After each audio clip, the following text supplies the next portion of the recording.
The Housekeeper by Robert Frost. Read by Frank Blissett. I let myself in at the kitchen door. "It's you," she said. "I can't get up. Forgive me not answering your knock. I can no more let people in than I can keep them out. I'm getting too old for my size, I tell them. My fingers are about all I've the use of, so's to take any comfort. I can sew. I help out with this beadwork what I can. That's a smart pair of pumps you're beading there. Who are they for?" "You mean—" "Oh, for some miss. I can't keep track of other people's daughters. Lord, if I were to dream of every one whose shoes I primped to dance in." "And where's John?" "Haven't you seen him? Strange what set you off to come to his house when he's gone to yours. You can't have passed each other. I know what. He must have changed his mind and gone to Garland's. He won't be long in that case. You can wait. Though what good you can be, or anyone, it's gone so far. You've heard? Estelle's run off." "Yes. What's it all about? When did she go?" "2 weeks since." "She's in earnest, it appears." "I'm sure she won't come back. She's hiding somewhere. I don't know where myself. John thinks I do.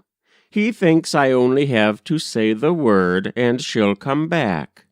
But bless you, I'm her mother. I can't talk to her, and Lord, if I could." "It will go hard with John. What will he do? He can't find anyone to take her place."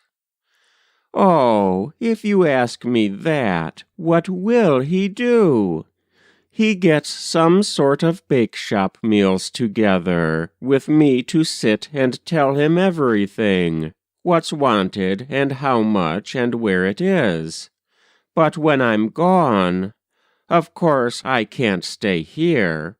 Estelle's to take me when she's settled down. He and I only hinder one another. I tell them they can't get me through the door, though. I've been built in here like a big church organ. We've been here 15 years. That's a long time to live together and then pull apart. How do you see him living when you're gone? 2 of you out will leave an empty house. I don't just see him living many years left here with nothing but the furniture. I hate to think of the old place when we're gone, with the brook going by below the yard, and no one here but hens blowing about. If he could sell the place, but then he can't. No one will ever live on it again. It's too run down. This is the last of it. What I think he will do is let things smash.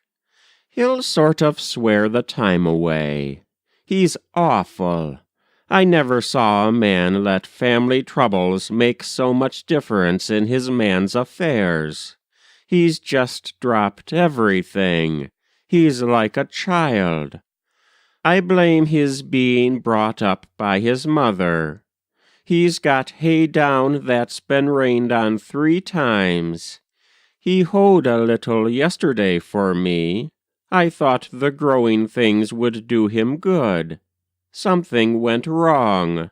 I saw him throw the hoe sky high with both hands. I can see it now. Come here, I'll show you, in that apple tree. That's no way for a man to do at his age. He's 55, you know, if he's a day. Aren't you afraid of him? What's that gun for?" Oh, that's been there for hawks since chicken time. John Hall touch me, not if he knows his friends. I'll say that for him, John's no threatener like some men folk. No one's afraid of him. All is, he's made up his mind not to stand what he has got to stand. Where is Estelle? Couldn't one talk to her? What does she say? You say you don't know where she is. Nor want to. She thinks if it was bad to live with him, it must be right to leave him. Which is wrong. Yes, but he should have married her. I know. The strain's been too much for her all these years. I can't explain it any other way. It's different with a man, at least with John. He knows he's kinder than the run of men. Better than married ought to be as good as married. That's what he has always said. I know the way he's felt, but all the same. I wonder why he doesn't marry her and end it. Too late now. She wouldn't have him. He's given her time to think of something else. That's his mistake. The dear knows my interest has been to keep the thing from breaking up. This is a good home. I don't ask for better. But when I've said, why shouldn't they be married, he'd say, why should they? No more words than that.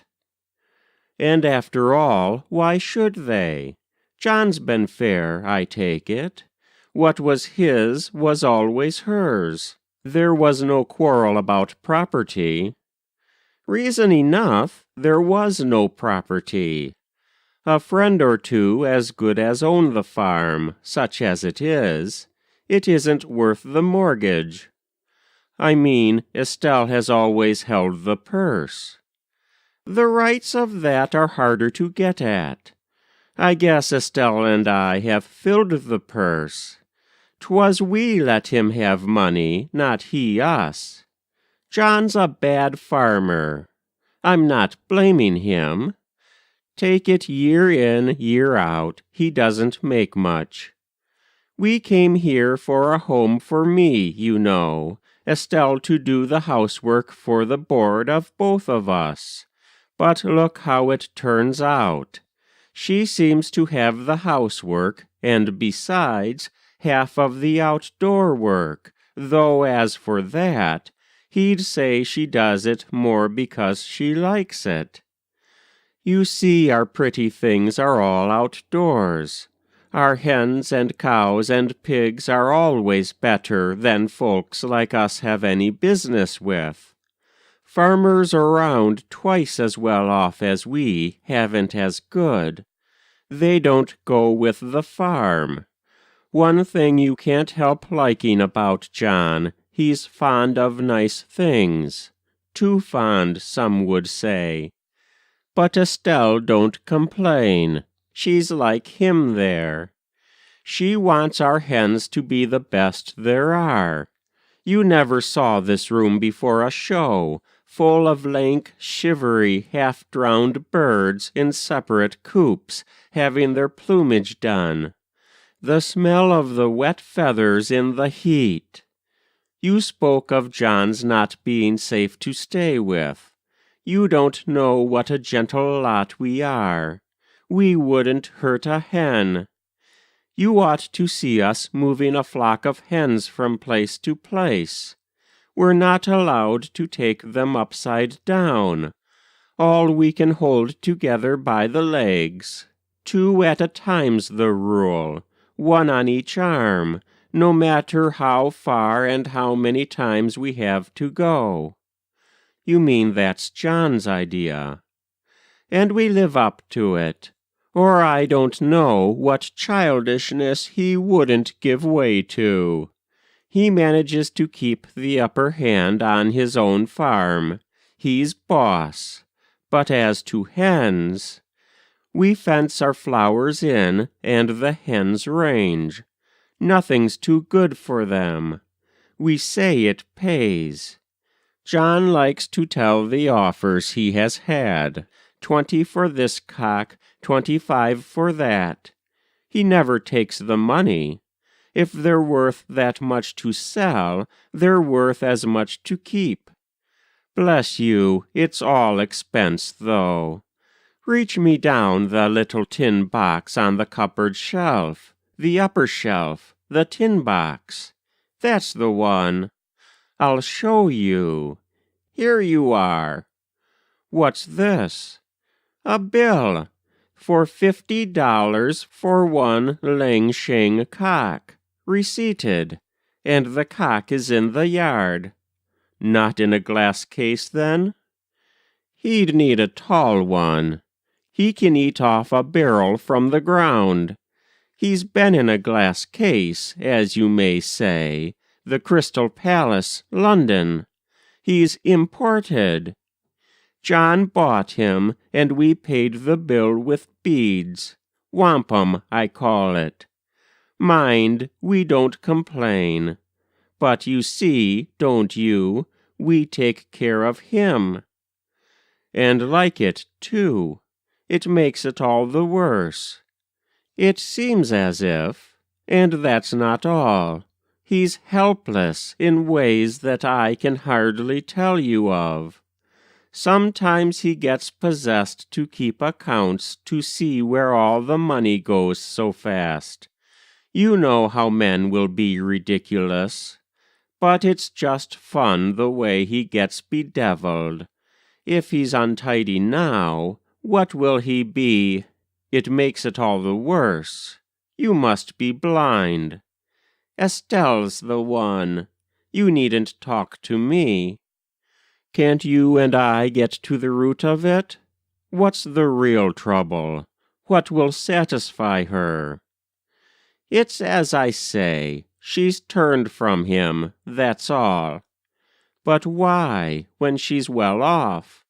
Is it the neighbors, being cut off from friends? We have our friends, that isn't it. Folks aren't afraid of us. She's let it worry her. You stood the strain, and you're her mother. But I didn't always.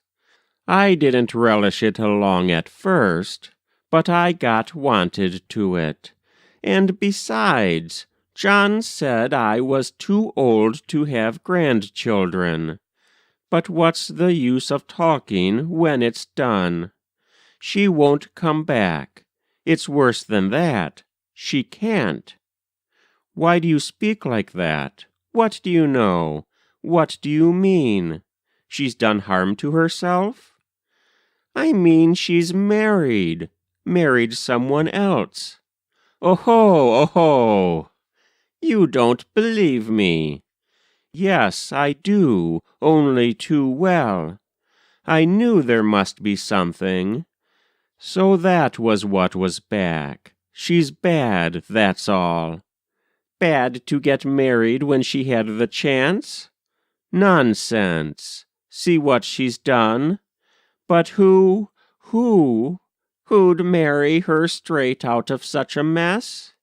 Say it right out, no matter for her mother. The man was found. I'd better name no names. John himself won't imagine who he is. Then it's all up. I think I'll get away. You'll be expecting John. I pity Estelle. I suppose she deserves some pity, too. You ought to have the kitchen to yourself to break it to him. You may have the job. You needn't think you're going to get away. John's almost here. I've had my eye on someone coming down Ryan's Hill. I thought 'twas him. Here he is now. This box, put it away, and this bill. What's the hurry? He'll unhitch. No, he won't either. He'll just drop the reins and turn Doll out to pasture, rig and all. She won't get far before the wheels hang up on something. There's no harm. See, there he is. My, but he looks as if he must have heard." John threw the door wide, but he didn't enter. "How are you, neighbor? Just the man I'm after. Isn't it hell?" he said. "I want to know. Come out here if you want to hear me talk. I'll talk to you, old woman, afterward. I've got some news that maybe isn't news.